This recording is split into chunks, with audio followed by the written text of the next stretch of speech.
পরবর্তী টপিকটা হচ্ছে পদের শপথ। বাংলাদেশ সংবিধানের 148 অনুচ্ছেদের শেষ পদের শপথ সম্পর্কে বলা হয়েছে।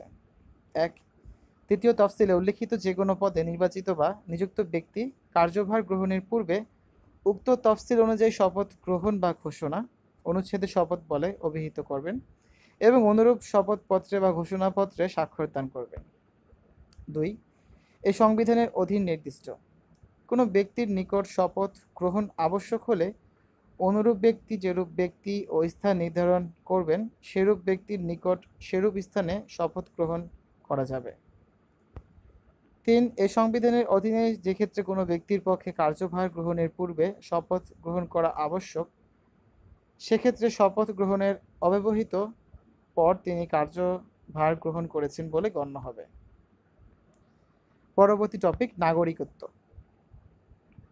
নাগরিক হলো একটি রাষ্ট্রের স্থায়ী বাসিন্দা যারা রাষ্ট্র প্রদত্ত সকল সামাজিক ও রাজনৈতিক অধিকার ভোগ করে এবং রাষ্ট্রের প্রতি দায়িত্ব কর্তব্য পালন করে, তারাই নাগরিক।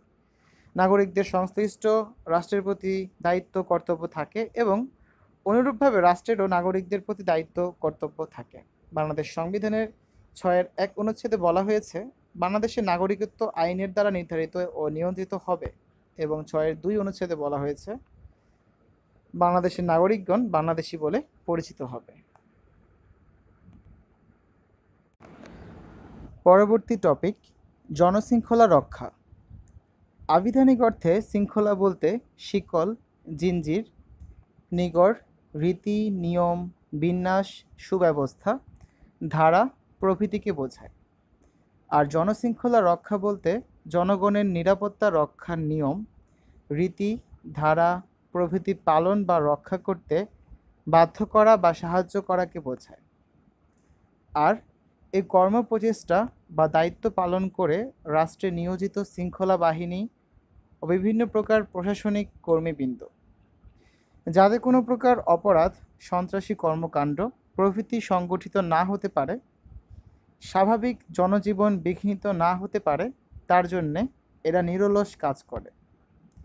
গণপ্রজাতন্ত্রী বাংলাদেশ সংবিধানের 37 অনুচ্ছেদে বলা হয়েছে, জনশৃঙ্খলা বা জনস্বাস্থ্যের স্বার্থে আইনের দ্বারা আরোপিত যুক্তিসঙ্গত বাধা নিষেধ সাপেক্ষ শান্তিপূর্ণভাবেও নিরস্ত্র অবস্থায় সমবেত হবার এবং জনসভা বা শোভাযাত্রায় যোগদান করার অধিকার প্রত্যেক নাগরিকের থাকবে।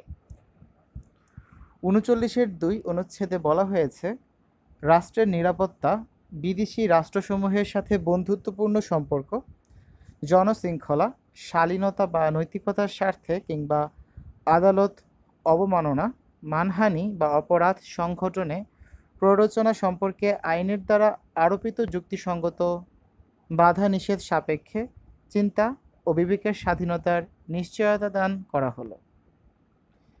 পরবর্তী টপিক সংবিধান প্রণয়নের ইতিহাস। দেশ স্বাধীন হওয়ার পর 1972 সালের 11 এপ্রিল অস্থায়ী সংবিধান আদেশ জারি করে আপাতত দেশ পরিচালনার একটি অস্থায়ী আইন প্রণয়ন করা হয়। তার আগে 23 মার্চ জারি করা হয় বাংলাদেশ গণপরিষদ অধ্যাদেশ।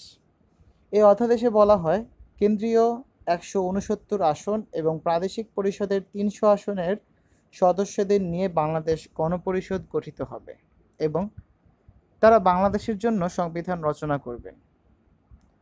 গণপরিষদ গঠনকালীন 469 জন সদস্যের মধ্যে মৃত্যু, দেশত্যাগ, দল থেকে বহিষ্কার, অন্য দেশের নাগরিকত্ব গ্রহণ ইত্যাদি কারণে 66 জনকে বাদ দিয়ে 403 জনকে নিয়ে গণপরিষদের কার্যক্রম শুরু হয়। এই 403 জনের মধ্যে 400 জনই আওয়ামী লীগের সদস্য ও বাকি 3 জন অন্য দলের। 1972 সালে 10 এপ্রিল গণপরিষদের প্রথম অধিবেশন বসে। এই অধিবেশনে 34 সদস্য বিশিষ্ট একটি সংবিধান কমিটি গঠন করা হয়। তৎকালীন আইনমন্ত্রী ডক্টর কামাল হোসেনকে এই খসড়া সংবিধান প্রণয়ন কমিটির সভাপতি নির্বাচন করা হয়। কমিটি 71টি অধিবেশনে মিলিত হয়ে খসড়া সংবিধান প্রণয়ন সম্পন্ন করে এবং 1972 সালের 12 অক্টোবর গণপরিষদে সংবিধানের খসড়া পেশ করে। 3 নভেম্বর গভীর রাত পর্যন্ত গণপরিষদের অধিবেশন চলে। ওই অধিবেশনে 153টি অনুচ্ছেদ পাশ হয়। এই অনুচ্ছেদগুলোতে মোট 134টি সংশোধনী প্রস্তাব গণপরিষদে উত্থাপিত হয়। এর মধ্যে 61টি সংশোধনী গৃহীত হয়। 1972 সালের 4 নভেম্বর স্পিকার মোহাম্মদ উল্লাহর সভাপতিত্বে গণপরিষদের অধিবেশনে বাংলাদেশের সংবিধান গৃহীত হয়।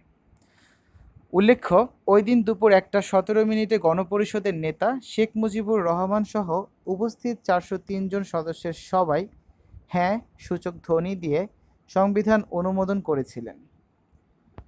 সংবিধান অনুমোদনের বিপক্ষে একটিও না ধ্বনি উচ্চারিত হয়নি। সংবিধান কার্যকর হয় 16 ডিসেম্বর 1972 বিজয় দিবসের প্রথম বার্ষিকী দিবসে। এর আগে 14 ও 15 ডিসেম্বর 1972 গণপরিষদের 386 জন সদস্য গৃহীত সংবিধানে স্বাক্ষর করেন। সংবিধানের মূল কপির শেষে এই 386টি স্বাক্ষর আছে। প্রথম স্বাক্ষরকারী শেখ মুজিবুর রহমান এবং ক্রমান্বয়ে সৈয়দ নজরুল ইসলাম, তাজউদ্দিন আহমেদ সহ 13 নম্বর ক্রমিকে স্বাক্ষর করেন সংবিধান প্রণয়ন কমিটির সভাপতি ডক্টর কামাল হোসেন।